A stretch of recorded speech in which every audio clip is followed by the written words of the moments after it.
This Duluth duo made history as the first team from USA to medal in mixed doubles curling at the Winter Olympics.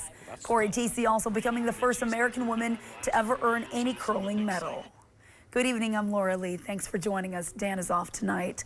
The Northland showed up in full force tonight celebrating Duluth's very own Team USA, Korey Dropkin and Korey TC. Northern News Now's Cindy Whitty was at the silver medal celebration ceremony as the community honored two of the best curlers in the world. Hundreds gathered at the deck to celebrate Korey and Cory after their whirlwind of a run in Italy, including Mayor Roger Reinert, who officially proclaimed February 27th Korey and Cory Day. As mayor of the city of Duluth, to proclaim today Korey and Cory Day in the city of Duluth.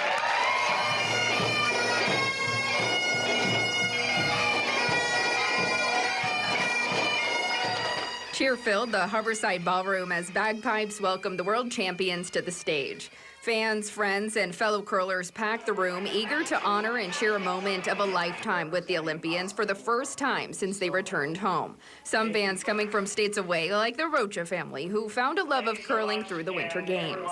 We watched all the Olympics for the whole 2 weeks they were over there, and I mean, you see the Olympic athletes and you think they're like these high up people, and they're just like everyday people that are doing awesome things. So the duo shared their exciting experience in Italy with the audience, documenting the games, the energy, and the memories from Cortina. The big night was full of big surprises that brought people in the room to their feet.